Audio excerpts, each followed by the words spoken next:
This story is titled, My Wife Secretly Adopted a Child While I Was Deployed and Forged My Signature. Then my whole family helped her hide it from me until I returned. Hi everyone!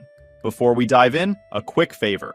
If you enjoy content like this, please hit the subscribe button. It's free, supports the channel, and makes sure you never miss out on amazing videos. Alright, let's get started. Hey everyone! Never thought I'd be here airing my personal mess, but I don't know what else to do. My head's still spinning from what went down. I'm using a throwaway because my sister's on my main account, and I'm not ready for her lectures. Anyway, here's the deal. I'm 28, male, married to Aspen, 27 female, for 5 years. Up until recently, I thought we had a solid marriage. Turns out I was completely wrong. We met in college during our senior year. I was wrapping up my degree in military science, and Aspen was studying elementary education. She was outgoing, funny, and didn't flinch when I told her I was heading into the military. Most women I dated either weren't interested or straight up bailed as soon as I mentioned deployments. Aspen was different. She said she liked how driven I was, and that she respected what I wanted to do. At the time, I thought I'd lucked out. We dated for about a year before I proposed. Our wedding was small, just close family and friends. We didn't want to waste money on a big show and we had long-term plans. I started my officer training, and Aspen got a teaching job near the base. We bought a modest house, nothing fancy but good enough to start our life. We always talked about having kids, but we agreed to wait a few years. We set a plan that both of us agreed upon.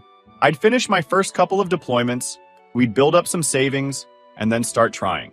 Aspen was completely on board. Last year, I got orders for a 9-month deployment overseas. Aspen took it hard, but said she'd manage. She told me she'd stay busy with work, house projects, and volunteering at a local daycare near her school. It seemed like a good setup.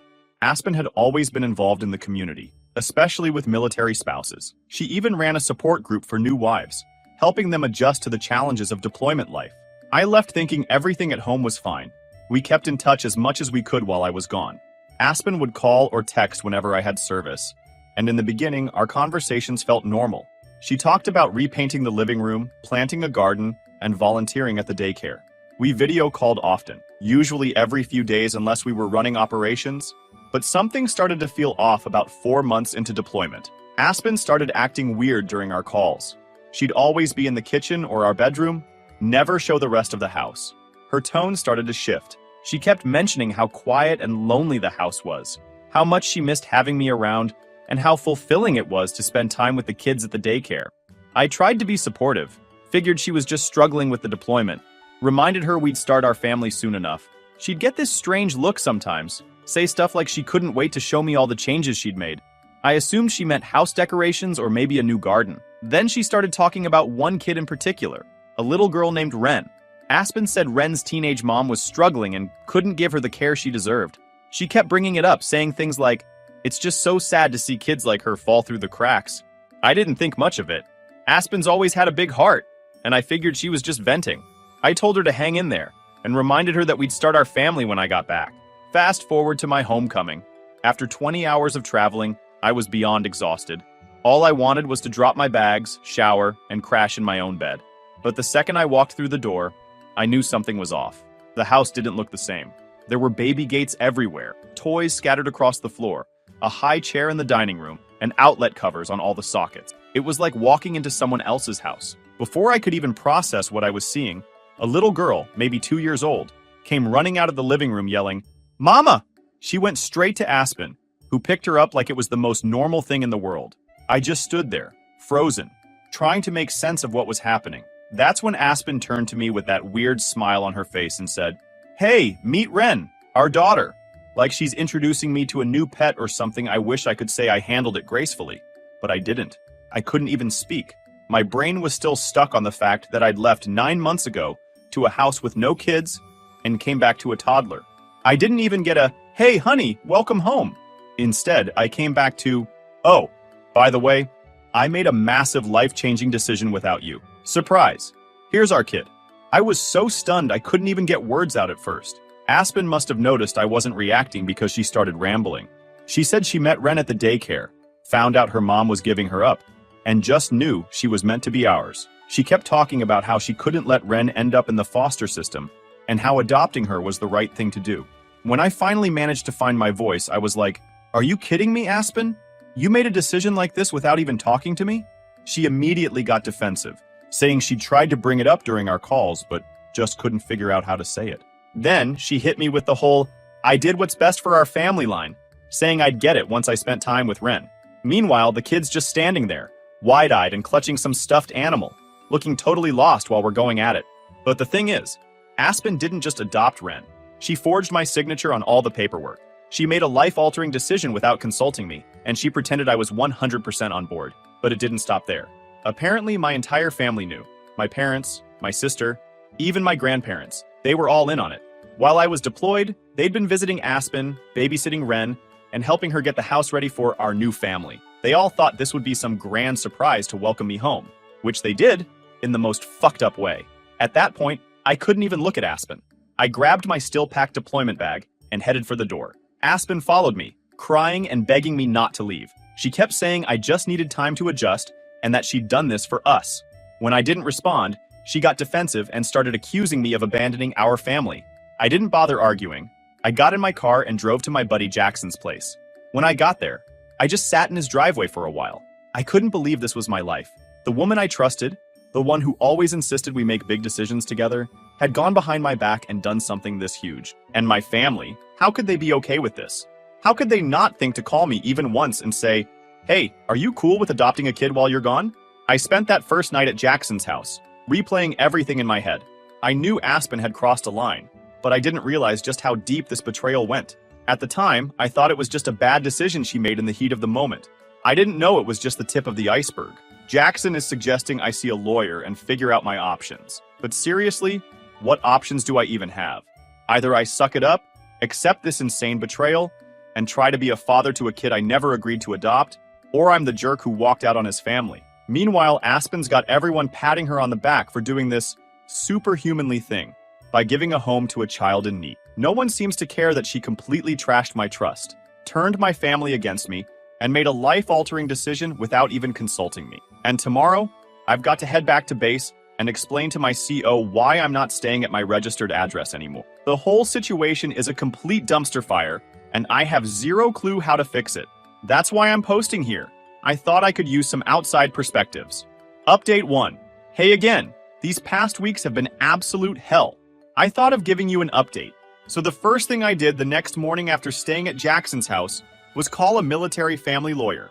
I needed to know what my options were, just like what Jackson suggested. So I laid it all out for the lawyer. My wife adopted a child without my knowledge or consent, forged my signature on the paperwork, and somehow roped my family into the whole thing. I told him I didn't even know what my legal rights were in this situation. This isn't just a domestic issue, he said. It's fraud, plain and simple. He explained that forging my signature on legal documents, especially for something as big as adoption, was a serious crime. It wasn't just a breach of trust, it was identity theft. He said I could press charges, but I needed to be prepared for what that might mean. There was no way to untangle this quietly. If I wanted to pursue legal action, it would get messy, fast. Before I made any decisions, I needed to confront Aspen. I wanted to hear her explanation face to face. Maybe part of me was still clinging to the hope that this could somehow be undone. I called her and told her to meet me at a coffee shop near Jackson's house. I didn't want to go back home yet, not until I knew exactly what I was dealing with. Aspen showed up about 15 minutes late, holding a folder and looking more annoyed than apologetic. She sat down across from me and, without any preamble, handed me the folder. Inside were copies of the adoption paperwork, complete with my forged signature. I stared at it, barely able to process what I was looking at. "You weren't here to sign it, and we didn't have time to wait," she said, like that was a perfectly reasonable excuse. "The adoption agency needed both parents' consent, and I knew you'd come around once you met Ren." "Come around?" I said, barely keeping my voice steady. "You lied to me. You lied to the agency. You forged my name. This isn't some impulsive decision. You planned this." She leaned back in her chair and crossed her arms. "I didn't have a choice. The agency said they'd place Ren with another family if I didn't act fast. I wasn't about to let that happen. She needed us." I was confused how serious she was about that. Aspen wasn't apologetic or remorseful. She was defensive. In her mind, she'd done nothing wrong. When I brought up the legal consequences of forging my signature, she waved it off like it wasn't a big deal. "Do you really think anyone's going to press charges over this? I'm her mother now, and you're her father. We're a family. End of story." She talked as if she has the complete right to decide what to do in our lives now, without consulting me. I stood up and left without another word. Up. There was no point arguing with someone who didn't even understand the gravity of what they'd done. On my way back to Jackson's, I called the adoption agency. I needed to know exactly how this happened and how much of it was built on lies. The caseworker who handled Ren's adoption sounded shocked when I told her who I was. She said Aspen had told them I was a civilian contractor working overseas and couldn't be present to sign the paperwork in person. Aspen had provided a notarized affidavit, also forged, stating that I fully supported the adoption. The caseworker offered to send me copies of all the documents, and when I saw them, I felt physically sick. It wasn't just my signature. Aspen had fabricated an entire backstory about how we'd been trying to adopt for years, and how this was our dream come true. I couldn't wrap my head around it. This wasn't just a lie. It was a whole alternate reality Aspen had created in her imagination, complete with fake paperwork and a fictional version of me.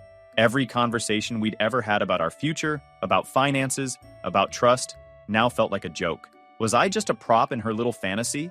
Did she even care what this would do to me? Or was I nothing more than an obstacle she had to work around? The betrayal wasn't just about the adoption. It was the fact that she'd rewritten my life without my consent. I decided to check our joint bank account, or rather, what used to be our joint bank account. It was empty. Every penny of the $55,000 we'd saved over the years was gone. Aspen had drained it to pay for the adoption fees, Ren's medical expenses, and God knows what else. She had also maxed out 2 credit cards I didn't even know existed, both opened in my name. My head was spinning. I had to know how far this went, and who else had been pulled into her scheme. That's when I decided to call my parents. My mom answered, and as soon as I brought up the adoption, she didn't miss a beat defending Aspen. She told me Aspen had come to them months ago, explaining how much she wanted to adopt and how we'd supposedly talked it over and agreed on it. Not only did they believe her, but they also loaned her $15,000 to help cover the costs. She just wanted to make your dream come true, my mom said, like that was supposed to make it okay. When I asked why they didn't think to call me and check, my mom brushed it off, saying Aspen convinced them it was meant to be a surprise, a way to lift my spirits after deployment. She didn't apologize or even seem to get why I was upset. Instead, she doubled down, saying Aspen had done something selfless by giving a home to a child who needed it. The more she talked, the more I realized my own mother wasn't on my side in this mess. By this point, I was angry, confused, and completely overwhelmed. Aspen had turned my life into a mess of lies and debt, and everyone around me had been complicit. The final straw came when I checked my credit report. Alongside the 2 maxed-out credit cards, there were inquiries from multiple adoption agencies. It wasn't just Ren. Aspen had tried to adopt at least 2 other children before her. Both attempts had fallen through because the birth mothers changed their minds. Aspen never mentioned any of this to me, and now it was clear this wasn't some one-time lapse in judgment. This was a pattern of behavior. I spent the rest of the week gathering every piece of evidence I could find. Bank statements, credit reports, forged documents, anything that showed the full extent of what Aspen had done. I wasn't sure what my next move would be, but one thing was clear. This wasn't just about saving my marriage anymore. Aspen's lies had put me in legal and financial jeopardy, and I couldn't just let it slide.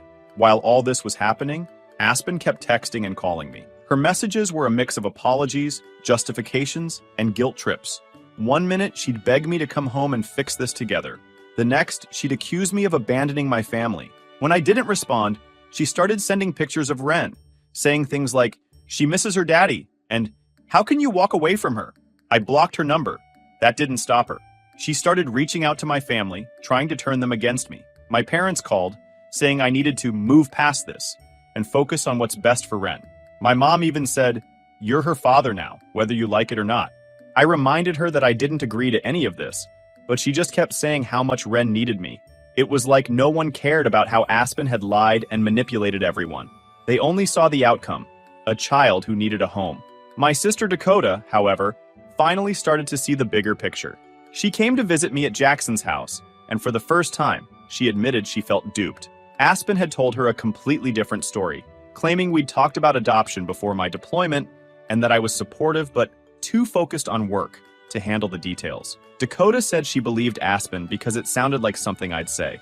Hearing that made me realize just how much Aspen had manipulated not only me, but everyone around us. She had crafted this narrative so perfectly that no one thought to question her. Things escalated when my parents showed up at Jackson's unannounced. My dad was quiet, but my mom went straight into a lecture about how I was punishing Aspen for being proactive. She said Aspen was lonely during my deployment, and that adopting Ren was her way of coping. I told her this wasn't about loneliness. It was about lies and fraud. She brushed it off, saying, she had good intentions. Isn't that what matters? I lost it. I told them both that Aspen had drained our savings, maxed out credit cards, and forged my signature. I showed them the documents. My dad looked shocked, but my mom just said, money comes and goes, but family is forever. I was completely stunned. They weren't just complicit, they were enablers. They didn't see the damage she caused or the trust she shattered. I told them I needed space and asked them not to contact me until they could see things from my perspective. They left reluctantly, my mom muttering something about me being too rigid. The next day, I received an email from Aspen's school district. Apparently, the adoption agency had reported the fraud to them, and they were conducting their own investigation. Aspen was placed on administrative leave while they sorted through the allegations. She wasted no time spinning the situation on Facebook. She posted this long, emotional rant about how she was being punished for trying to give a child a loving home. She wrote about how hard it was to be a military wife and how she had to make impossible decisions while I was gone. Of course, people ate it up. Her friends and even some of my family members commented with messages of support, calling her a hero and shaming me for abandoning my responsibilities. At this point, I felt like I was living in an alternate reality. Aspen had managed to twist the narrative so completely that I was the villain in a story where she was the selfless heroine. The worst part was seeing pictures of Ren on her posts. She used that kid as a prop to gain sympathy, and it made me furious. Ren didn't ask for any of this. She was just a toddler caught in a web of lies, and Aspen was the one who put her there. Meanwhile, the lawyer started preparing the fraud case. He said we had enough evidence to press charges, but he warned me it would be a long and messy process. On top of that, there was the matter of undoing the adoption. Legally, I was listed as Ren's father, which meant I had obligations whether I liked it or not. The lawyer said we could fight to have the adoption invalidated due to the fraud, but it would be an uphill battle. Aspen's manipulation had turned everything into a total mess, and every move I made felt like sinking deeper into a trap I couldn't get out of. By the end of the week, I was completely drained. Aspen kept finding new ways to contact me, through mutual friends, fake numbers. She kept sending photos of Ren crying, saying she misses her daddy. How can I be missing someone I never agreed to be a father to? She's unbelievable. This is where I'm at right now, and honestly, I'm already exhausted. I'll keep you guys updated. Update 2. Let me get straight to this because things got even messier since my last update. So, the fallout from everything Aspen had done started spreading like wildfire. It wasn't just about the lies anymore. The fraud, the financial damage, and the ripple effect it had on everyone around me turned my entire life upside down. I was trying to keep my head above water, but it felt like every day brought another disaster tied back to her decision. The adoption agency's investigation ramped up quickly. They reached out again, this time asking for a formal statement from me. They wanted a detailed account of everything Aspen had done. They also confirmed that Ren's adoption could potentially be reversed based on Aspen's fraudulent actions. The caseworker told me that if the adoption was invalidated, Ren would likely go back into the system unless another guardian stepped forward. That news hit me hard. As angry as I was about everything Aspen had done, the idea of Ren being sent back to foster care felt wrong. She was an innocent kid who had already been through enough. I started asking questions about Ren's biological family, trying to figure out if there was a chance she could stay with someone she knew. That's when I learned about Katie, Ren's teenage birth mother, and her aunt Harper. Turns out Katie was 16 when she had Ren, and had been struggling to balance school, work, and raising a baby. Harper had offered to adopt Ren and give her a stable home, but Aspen swooped in and convinced Katie to give her up instead. Aspen told the agency that she and I were a strong, stable couple who could give Ren the life she deserved. Harper had no idea about the fraud or the lies. She thought Katie's decision was made freely. I reached out to Harper through the agency, and we set up a meeting. I wasn't sure what to expect, but I knew I had to at least try to make things right. Harper lived a few hours away, so I made the drive on a Saturday morning. When I arrived, Katie was there too. She was quiet at first, but as we talked, the full scope of Aspen's manipulation started to come out. Katie explained how Aspen had befriended her during her pregnancy, offering help with tutoring and babysitting. She said Aspen made her feel like she had someone in her corner, someone who understood how hard it was to be a young mom. Over time, Aspen started suggesting that adoption might be the best option for Ren. She painted this rosy picture of what life with us would be like: 2 loving parents, a safe home, and financial stability. Katie said she only agreed because Aspen seemed so genuine. She had no idea I wasn't involved, or that Aspen was lying about my consent. Hearing all of this made me feel sick to my stomach. Aspen messed with me, and she straight up manipulated a vulnerable teenager into giving up her child with lies. Harper said they were ready to take Ren back if the adoption got reversed, but they were worried about how long it would all take. They didn't want Ren stuck in some messed up limbo, getting shuffled between homes. I told them I'd do whatever it took to help them, and make sure Ren ended up where she really belonged. Back on my end, things were getting even messier. The military community was divided. Some of my colleagues understood my position and encouraged me to press charges. They said Aspen's actions disrespected the trust and sacrifices that come with being a military family. Others, especially some of the spouses, sided with Aspen. They said I needed to be more forgiving and focus on building a future for Ren. It felt like no matter where I turned, someone had an opinion about what I should do. As all of this unfolded, Aspen didn't give up on trying to contact me. She showed up at Jackson's house twice, demanding to talk.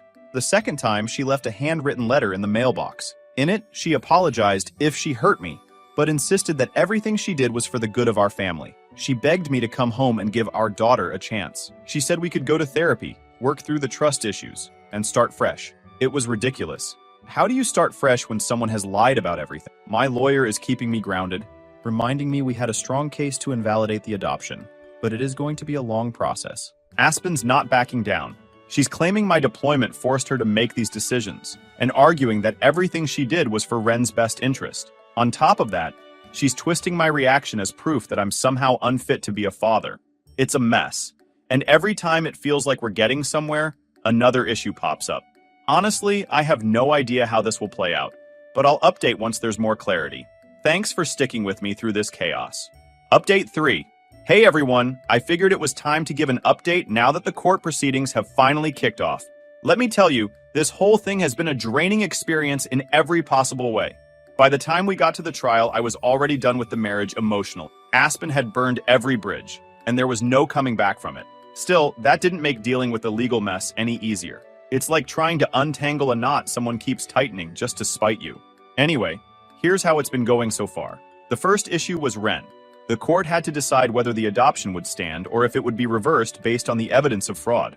Harper and Katie, Ren's biological family, were pushing for custody. They presented a clear case. They were stable, capable, and had been ready to adopt Ren before Aspen interfered. My lawyer argued that the adoption should never have been approved in the first place due to the forged document. Aspen, of course, fought back, claiming that removing Ren would cause her irreparable harm. She painted herself as a devoted mother who was just trying to do the right thing. The hearings dragged on for weeks. Every session was a painful reminder of how far Aspen had gone to create this mess.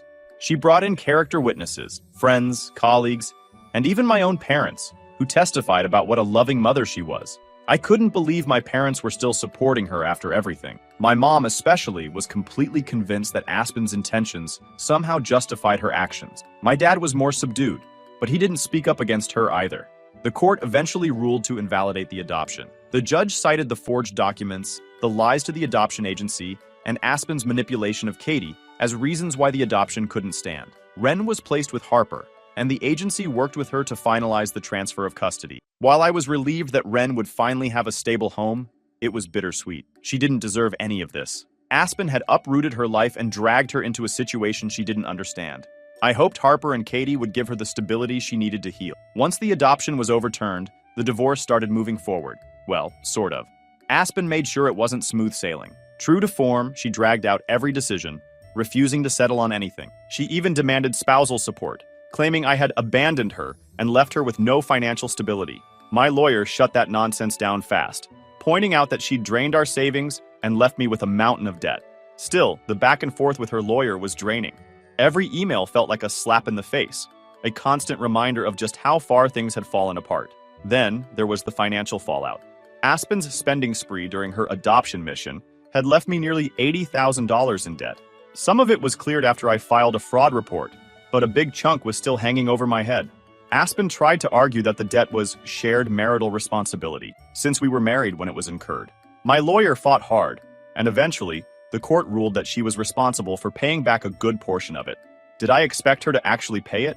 Not really. But at least on paper, she was held accountable for once. Her behavior during the divorce was absolutely wild. She showed up at my base more than once, causing scenes and demanding to talk. At one point, she even brought printed photos of Ren and handed them out to my coworkers, claiming I was abandoning our daughter. Security had to escort her out twice. My CO was understanding and suggested I take some leave to deal with everything. I also decided to put in for a transfer after the divorce was finalized. Staying in the same town as Aspen felt unbearable. Meanwhile, Aspen continued her drama on social media. She posted these ridiculously long updates about how she was being punished for trying to give a child a loving home. Let her spin her web. I was done trying to defend myself to people who only knew her version of the story. The one small silver lining in all of this was my sister Dakota finally coming around. She started off as one of Aspen's biggest supporters, but as more details came out, she realized how manipulative Aspen had been. Dakota actually apologized for siding with her and even testified during the divorce proceedings about the lies Aspen had told her. It wasn't like everything magically got better, but at least I had one family member who saw the truth and had my back. Aspen's parents, though, whole different story. They doubled down hard, blaming me for pushing Aspen into desperate decisions by being emotionally unavailable during deployment. Right, because me being overseas justifies forgery, lies, and manipulation. At some point, I just stopped trying to reason with them. They're too far into Aspen's version of reality, and honestly, I don't have the energy to deal with it. Final update. Hey everyone, it's been a long road since my last post, but I finally have some closure. This whole situation has been a wild ride, and if nothing else, I've learned more about resilience and starting over than I ever thought I'd need to. As the months dragged on, I started making plans for life after the divorce. I sold the house, too many bad memories tied to it, and decided I didn't want to stay somewhere that constantly reminded me of everything Aspen had done. I found a smaller place closer to my new base, somewhere I could finally hit reset. On top of that, I began the slow, painful process of digging myself out of the financial mess she left behind. It wasn't easy, but I tightened my budget, picked up extra shifts, and slowly started to see the light at the end of the tunnel. When the final divorce hearing came, it was this weird mix of relief and frustration. The court officially dissolved the marriage and ruled Aspen was responsible for part of the debt she racked up. But let's be real, the odds of her actually paying up are next to none. Still, walking out of that courtroom felt like shedding a 500-pound weight. I was finally free from her lies and manipulation, and honestly, that freedom was worth more than anything the court would have awarded me. Aspen's reaction to the divorce was exactly what you'd expect. She launched into another social media tirade, accusing me of abandoning her and leaving her destitute. She claimed she was being punished for trying to make a difference, and vowed to appeal the court's decisions. I didn't take the bait. Let her yell into the void. I was focused on moving forward. After getting the hell out of the divorce process, I was focused on getting my finances back on track. Between the drained savings and the mountain of debt Aspen left me with, it felt like an impossible task at first. I'm still chipping away at it, but I've made progress. I canceled every unnecessary expense, picked up extra shifts, and sold off anything I didn't need. I even sold my car and downgraded to something older but reliable. It's not glamorous, but every little bit helps. Months have already passed and Aspen, thankfully, is out of my life for good. She's back in Oregon with her parents, and the updates I hear about her are few and far between. Apparently, she's still working at her dad's hardware store and occasionally stirring up drama online, but fewer people are paying attention these days. Her social media rants have tapered off, and the few mutual friends we had have either distanced themselves from her or cut ties completely. I don't check in on her anymore. She's not my problem, and I've got enough to deal with without dragging her mess back into my life. As for Ren, Katie's aunt still sends me updates now and then, even though she doesn't have to. Ren's doing great. She barely even remembers her time with Aspen. She's back with her original mom, Katie, who's finishing up high school while living with her aunt. They've got this stable family setup now, which is exactly how it should have been if Aspen hadn't stuck her nose where it didn't belong. Honestly, seeing them doing so well is a bit of a relief. And the military community? They've had my back more than I ever expected, which has been a lifesaver. In the end, life isn't perfect, but it's better. I'm not where I want to be yet, but I'm on my way. For the first time in a long time, I feel like I'm in control of my own life again. And honestly, that's enough for now. Thanks for sticking with me through this whole mess. I don't know what the future holds, but I'll keep taking it one step at a time.